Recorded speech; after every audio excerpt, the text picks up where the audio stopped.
નમસ્કાર। આજના આપણા મોક વિડીયોમાં બધાનું સ્વાગત છે। આજની આપણી નવી યુટ્યુબ ચેનલ સૌપ્રથમ આજે પ્રથમ વિડીયો બનાવી રહ્યા છીએ, જે ચેનલનું નામ છે આપણું વેદુ એકેડેમી, જેમાં આજે આપણે ટાટ એસ અને ટાટ એચએસના ખૂબ જ ઉપયોગી એવા સિલેબસ આધારિત રિઝનિંગના 15 ગુણ એના માટે મોક ટેસ્ટ લઈને આવેલા છે। તો જે પણ વિદ્યાર્થી ભાઈઓ અને બહેનો ટાટ એસ ટાટ એચએસની તૈયારી કરતા હોય એમના માટે આ ખૂબ જ ઉપયોગી છે। તો મારા થકી આ વિડીયો થકી તમને 15 ગુણનું જે રિઝનિંગ પૂછાવાનું છે આપણું પ્રિલિમ એક્ઝામમાં, એ તમને મદદરૂપ થવા માટે એક વિડીયો બનાવવામાં આવેલો છે। જો પસંદ પડે તો લાઈક કરજો, ને સાથે સાથે રિઝનિંગ હોવાથી એક પેન અને એક પેપર એ સાથે લઈને બેસવું, બરાબર। તો આપણે હવે વધારે ટાઈમ ન બગાડતા શરૂઆત કરીએ। કુલ 15 પ્રશ્નો છે, જેમાં પ્રથમ પ્રશ્નો હું તમારી સમક્ષ લાવું છું। તો પ્રથમ પ્રશ્ન આપણો એક ઘડિયાળમાંનો છે। રિઝનિંગમાં 15 માર્કનું તમારું પૂછાશે, જેમાં પ્રથમ પ્રશ્ન છે આપણો રિઝનિંગ માટે। તો એમાં આપણને પ્રશ્ન આપવામાં આવેલો છે કે કલાક કાંટો દર કલાકે ખાલી જગ્યા અંશ અંતર કાપે। જે કલાક કાંટો છે, બરાબર, ઘડિયાળમાં 3 કાંટા હોય છે, એક કલાક કાંટો, એક મિનિટ કાંટો અને એક સેકન્ડ કાંટો। અહીંયા આપણને પૂછવામાં આવેલું છે કે કલાક કાંટો દર કલાકે ખાલી જગ્યા અંશ અંતર કાપે, બરાબર। તો આપણને ખબર છે, પેન પેપર લઈને બેઠા હોય તો લઈ લેજો, હું બોલું તેમ તેમ તમારી ગણતરી કરવાની। તો જુઓ, કલાક કાંટો છે, બરાબર। તો કલાક કાંટો એ 1 મિનિટમાં કલાક કાંટો 0.5 અંશ પરિભ્રમણ કરે। કલાક કાંટો 1 મિનિટમાં 0.5 અંશ પરિભ્રમણ કરે। તો આપણને પૂછવામાં આવેલું છે કે કલાકમાં કેટલું અંતર કાપશે, કેટલા અંશ ફરશે। તો અહીંયા શરૂઆતમાં આપણે કીધું કે 1 મિનિટમાં 0.5 પરિભ્રમણ કરતો હોય તો 60 મિનિટમાં કેટલો પરિભ્રમણ કરે। 1 મિનિટમાં 0.5 અંશ પરિભ્રમણ, તો 60 મિનિટમાં કેટલો। તો હવે આપણે અહીંયા કહી શકીએ કે 60 ગુણ્યા 0.5 અંશ ને છેદમાં 1, બરાબર। હવે આનો ગુણાકાર કરીએ તો 60 ગુણ્યા 5 છેદમાં પોઈન્ટ કાઢી નાખીએ એટલે છેદમાં 10 થાય, બરાબર। તો ઉપરનું 60માંથી એક 0 જાય અને 10માંથી એક 0 જાય, તો અંશમાં આપણે વધે 100 ગુણ્યા 5। તો 100 ગુણ્યા 5 કરીએ તો આપણો જવાબ આવે 30 અંશ, બરાબર। એટલે કલાક કાંટો એ 1 કલાકમાં 30 અંશ જેટલું પરિભ્રમણ કરે। અહીં આપણને ઓપ્શન આપવામાં આવેલો છે બી ઓપ્શન, જે આપણો જવાબ છે। હવે એના પછીનો બીજો દાખલો જોઈએ। જુઓ, જો એનો અર્થ આપણને કીધું છે ભાગાકાર ગણવામાં આવે, બીનો અર્થ છે પ્લસ એટલે કે સરવાળો ગણવામાં આવે, વત્તાની નિશાની છે, અને સીનો અર્થ છે ગુણાકાર લેવામાં આવે, અને ડીનો અર્થ છે બાદબાકીનો હોય તો।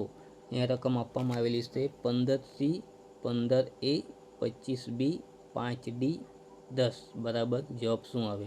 તો સીની જગ્યાએ આપણને શું કીધું છે કે આપણે લખી દઈએ અહીંયા 15C એટલે આપણે શું લેવાનું છે ગુણાકાર, પછી 5, પછી A એટલે આપણે લેવાનું છે ભાગાકાર, પછી 25, પછી B એટલે આપણે સરવાળો લેવાનો છે, ને 5, પછી D એટલે બાદબાકીની નિશાની, પછી 10। હવે આપણને રકમ મળી ગઈ કે 15 ગુણ્યા 5 ભાગ્યા 25 વત્તા 5 માઇનસ 10। તો હવે આનું આપણે સાદુરૂપ આપી દઈએ। સાદુરૂપ જ્યારે પણ સાદુરૂપ કરવાનું હોય ત્યારે આપણે ભાગુ સ બાની રીતે કરવાનું. તો સૌપ્રથમ આપણે ભાગાકાર કરવાનો, એના પછી ગુણાકાર, એના પછી સરવાળો અને એના પછી બાદબાકી. તો સૌથી પહેલાં આપણે ભાગાકાર કરીએ તો 5/25 એટલે રકમ લખી નાખીએ 15 ગુણ્યા 5. ભાગાકાર નિશાની છે એટલે 5/25 વત્તા 5 માઇનસ 10 થાય આવું. હવે 5 વડે 25નો ભાગ જવડાવીએ તો 5 તારી 15, બરાબર. એ છેદમાં 3 આવે, અંશમાં 1 વધે. હવે 3 વડે 15ને ભાગી શકાય એટલે 3 5 15. તો હવે આપણને શું મળે? 5 ગુણ્યા 1 વત્તા 5 માઇનસ 10 બરાબર 0, બરાબર. તો હવે ભાગાકાર આપણું થઈ ગયું. હવે નિશાની કઈ કઈ છે? એક તો ગુણાકારની, બીજી સરવાળાની, ત્રીજી બાદબાકીની. તો સૌપ્રથમ આપણે હવે ગુણાકાર કરીએ તો 5 ગુણ્યા 1 તો 5 એકુ 5 વત્તા 5 માઇનસ 10, બરાબર. હવે ગુણાકાર પણ આપણે કરી નાખ્યું છે. તો હવે અહીંયા વધેલું છે વત્તા અને બીજું ઓછા. તો હવે ભાગુ સબા પ્રમાણે આપણે ભાગાકાર પણ કરી દીધો, ગુણાકાર પણ કરી દીધો. હવે બાકી રહ્યું સરવાળો અને બાદબાકી. તો હવે આપણે કરવાનું આવશે સરવાળો. તો 5 વત્તા 5, તો 5 ને 5 10 ને માઇનસ 10 એટલે વધે કેટલા વધે? 0. તો અહીંયા આપણને ઓપ્શનમાં આપવામાં આવેલું નથી. અહીંયા ઓપ્શન આપણને 2 છે, -2 છે ને 5 છે ને 6 છે. બાકી અહીંયા જવાબ આપશે આપણો 0. અહીંયા બાય મિસ્ટેક ઓપ્શનમાં 0 આપવામાં આવેલું નથી. બાકી જવાબ આવશે આપણો 0, બરાબર. માફી માંગુ છું, અહીં ઓપ્શનમાં જવાબ લખવામાં આવેલો નથી. અહીંયા એવું બની શકે -2ની જગ્યાએ 0 પણ હશે, કદાચ ટાઈપિંગ મિસ્ટેક હોય. બાકી અહીંયા આપણો જવાબ આવશે 0. હવે એના પછી જોઈએ ત્રીજો દાખલો. આપેલી શ્રેણી 5, 9, 14 ને 20. તો એના પછી ક્રમિકમાં કઈ સંખ્યા આવશે? તો આપણે જોઈ લઈએ.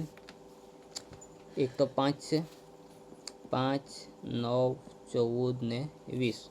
તો હવે આપણે ગેપ જોઈ લઈએ. 5 ને 9માંથી 5 જાય તો વધે કેટલા? 4. 14માંથી 9 જાય તો વધે કેટલા? 5.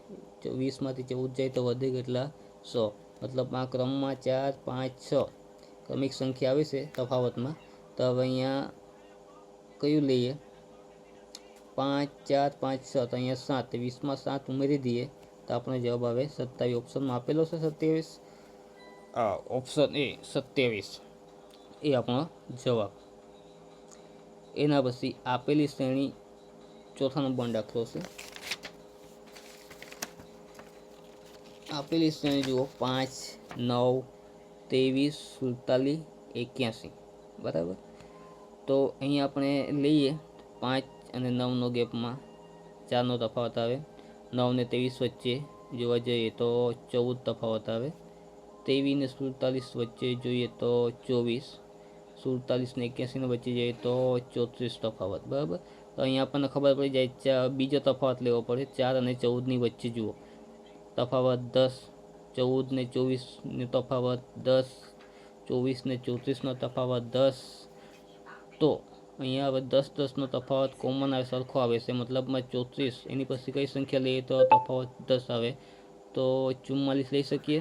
આ તો 34 અને 44નો તફાવત 10 આવે, મતલબમાં 44 જે છે એ આપણે 81માં ઉમેરી દેવાના. એટલે 81 વત્તા 44 એટલે આપણો 1 વત્તા 4 સરવાળો કરીએ તો 1 વત્તા 4 5, 8 ને 4 12, મતલબમાં 125 જવાબ આવે. અહીંયા ઓપ્શનમાં આપણને સી આપેલો છે 125 એ આપણો જવાબ.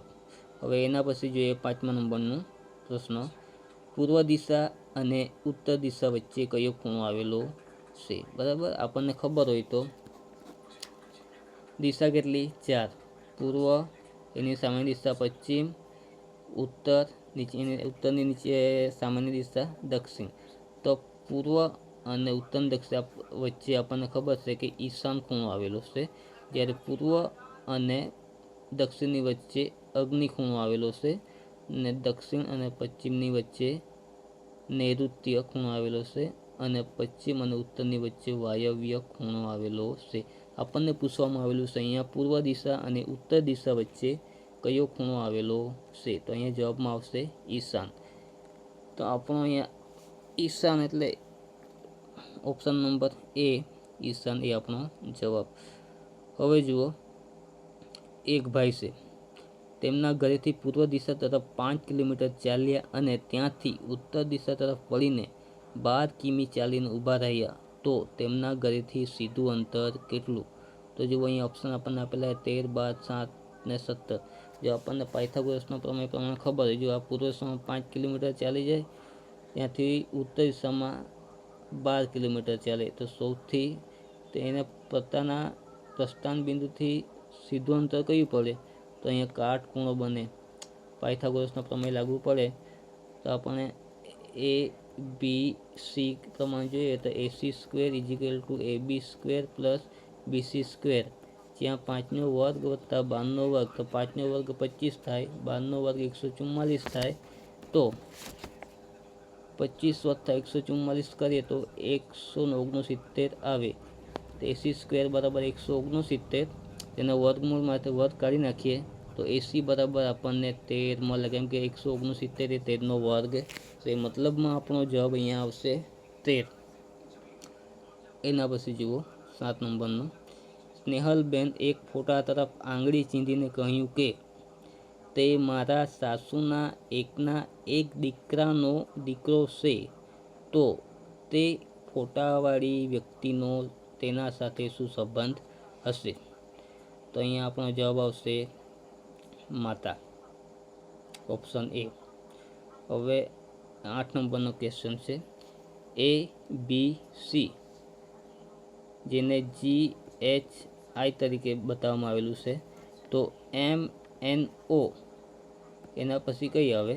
તો જુઓ આપણે અહીંયા ગણીએ ABC, તો એ અહીંયા GHI મતલબ એ અને જીની વચ્ચે 5 મૂળાક્ષરો આવેલા છે, બી અને એચની વચ્ચે પણ 5 મૂળાક્ષરો આવેલા છે, અને સી અને આઈની વચ્ચે પણ 5 મૂળાક્ષરો આવેલા છે. તો આવી રીતના આપણને ખબર છે તેમ MNO તો કોની વચ્ચે 5 મૂળાક્ષરો આવે? તો અહીંયા જવાબમાં આવશે આપણે STU. જોઈ લો STU, M અને Sની વચ્ચે 5 મૂળાક્ષરો છે, N અને Tની વચ્ચે 5 મૂળાક્ષરો છે, આવી રીતે O અને Uના વચ્ચે પણ 5 મૂળાક્ષરો આવેલા છે, માટે આપણો જવાબ આવશે ડી STU. એના પછી જુઓ 9, 11, 13, 15. આ જુઓ ક્રમિક એકી સંખ્યાઓ આપણને આપેલી છે 9, 11, 13, 15. તો અહીંયા 17, 19, તો 19 પછી કઈ આવે એકી સંખ્યા તરીકે?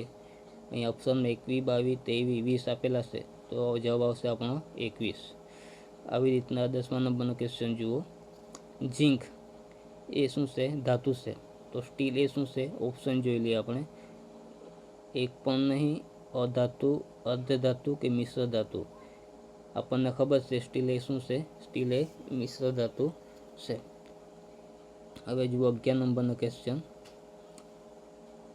3, 4, 7, 12, 19 શ્રેણી પૂરી કરવાની છે. જુઓ તો 3 ની 4 ની વચ્ચે જુઓ 3 અને 4 ની વચ્ચે 3 અને 4 ની વચ્ચે 1નો તફાવત, 4 અને 7 ની વચ્ચે 3નો તફાવત, 7 અને 12 ની વચ્ચે 5નો તફાવત, 12 અને 19 ની વચ્ચે 7. તો અહીંયા ક્રમિક એકી સંખ્યાઓ આવે છે. જુઓ તો 7 પછી એકી સંખ્યા કઈ આવે? 9. તો 19માં આપણે 9 ઉમેરી દઈએ તો જવાબમાં શું આવે? 19 + 9 એટલે કે 28. 28 છે અહીંયા, હા ડી ઓપ્શનમાં 28 જવાબ છે. હવે જુઓ 12મા નંબરનો, વિદ્યાર્થીઓની એક હરોળમાં એક છોકરાનો બંને છેડેથી 19મો ક્રમ હોય તો હરોળમાં કુલ કેટલા વિદ્યાર્થીઓ હશે? તો આગળથી અને પાછળથી બંનેનો ક્રમ 19મો છે, એટલે આપણે શું કરવાનું? આગળથી લેવાના પ્લસ પાછળથી 19, બંનેનો સરવાળો કરવાનો, એનામાંથી એક બાદ કરવાનો, એટલે 19 + 19 38 થાય. 38માંથી એક બાદ કરવાનો, એટલે આ જવાબમાં આવે 37. જે ઓપ્શનમાં છે કે નથી. જુઓ અહીંયા આપણને 37 સી નંબરનો ઓપ્શન છે 37, એ આપણો જવાબ. હવે જુઓ અહીંયા 425, 526, 337 અને 784 આપેલી સંખ્યાના એકમ અને દશકના સ્થાન અદલા બદલી કરવાના. એકમના સ્થાન પર આપણને પહેલી સંખ્યામાં આપેલો છે 5, દશકના સ્થાન પર 2 છે. આવી રીતના 527માં એકમના સ્થાન પર 100 અને દશકના સ્થાન પર 2. આવી રીતના 336માં એકમના સ્થાન પર 100 અને દશકના સ્થાન પર 3. આવી રીતના 784માં એકમના સ્થાન પર 4 અને દશકના સ્થાન પર 8. તો આ એકમ અને દશકના સ્થાનની અદલા બદલી કરતા કેટલી સંખ્યા એકી સંખ્યા આવે? તો જુઓ અહીંયામાં 425 છે, એમાં અદલા બદલી કરીએ તો પણ 2 આવે એકમના સ્થાન પર, એટલે એકી સંખ્યા બેકી રહેશે. 524નું પણ અદલા બદલી કરતાં આપણને 2 આવશે એકમના સ્થાન પર, એટલે એ પણ બેકી રહેશે. પણ એ 336 છે, 336માં 100 અને 3નું સ્થાન અદલ બદલ કરતાં એકમના સ્થાન પર 3 આવશે. માટે આવી રીતના એક સંખ્યા મળી. આવી રીતના 784માં અદલા બદલી કરતાં એ બેકી થશે, મતલબમાં જવાબમાં એક જ આવશે. એક જ સંખ્યા જે છે એની અદલા બદલી કરતાં આપણને એકી સંખ્યા આવે. તો જુઓ અહીંયા 1, સોરી અહીંયા ડીની જગ્યાએ 50 લખેલા, મતલબમાં ડી ઓપ્શન આવશે 1. જુઓ હવે 14મા નંબરનો ક્વેશ્ચન છે, એમાં આપણે કેલેન્ડર વાળું આવેલું છે. જુઓ આજે બુધવાર છે, તો હવે પછીના 13મા દિવસે કયો વાર આવશે? તો જુઓ 13મા દિવસ એટલે 13 ભાગ્યા આપણે કેટલા કરવાના? 7. 7 એકુ 7, શેષ વધે કેટલો? 100. 100 શેષ વધે એટલે બુધવારમાં આપણે 100 ઉમેરી દેવાના, એટલે 100. બુધવાર પછી ચોથો દિવસ કયો આવશે? મંગળવાર. જુઓ ગુરુ, શુક્ર, શનિ, રવિ, સોમ ને મંગળ. કઈ વાર આવશે? મંગળ. ઓપ્શન છે સી, જવાબ આવશે સી. આવી રીતના લાસ્ટ ક્વેશ્ચન આપણો 8 અને 30 કલાકે મિનિટ કાંટા અને કલાક કાંટા વચ્ચેનો ખૂણો કેટલો? આ રીતના પ્રશ્નો પૂછાય તો આપણે શું કરવાનું? 60h માઇનસ 11m, જ્યાં h એ હોર્સ એટલે કલાક અને m એટલે મિનિટ. બરાબર, અહીંયા આપણને 8 કલાક અને 30 મિનિટ આપેલી છે. બરાબર, તો 60h માઇનસ 11m ભાગ્યા 2. હવે આપણે h અને mની કિંમત મૂકીએ તો 60, hની જગ્યાએ કલાક 8 માઇનસ 11 મિનિટ કેટલી છે? 30 ભાગ્યા 2. હવે 60 ગુણ્યા 8 કરે તો 480 થાય, માઇનસ 11 ગુણ્યા 30 કરે તો 330 થાય, ભાગ્યા 2. હવે 480માંથી 330 બાદ કરીએ તો આપણને એ જવાબ મળે 8 માંથી તો 5 4 તો 150 મળે. 150ને આપણે 2 વડે ભાગીએ તો 2 7 આમ 14 વધીએ આવી 1 ને 2 5 0 નીચે ઉતરે એટલે 2 5 10, એટલે 75 જવાબ આપણને મળે. અહીં ઓપ્શન બી છે 75° નો ખૂણો બને 8:30 કલાકે, 8:30 વાગે ત્યારે કલાક કાંટા અને મિનિટ કાંટા વચ્ચે. તો અહીંયા આપણા 15 પ્રશ્નો પૂરા થાય છે. જો તમને આ 15 પ્રશ્નો ટાટ એસ અને ટાટ એચએસમાં પૂછાશે, ફક્ત અહીંથી રકમ બદલાશે, બાકી પેટર્ન તો આની આ જ રહેશે. બરાબર, તો આ વિડીયો ગમ્યો હોય તો કોમેન્ટ કરજો, અને જોજો એના બદલ તમારો ખૂબ ખૂબ આભાર. ચાલો તો હવે મળીએ બીજા વિડીયોમાં. ઓકે.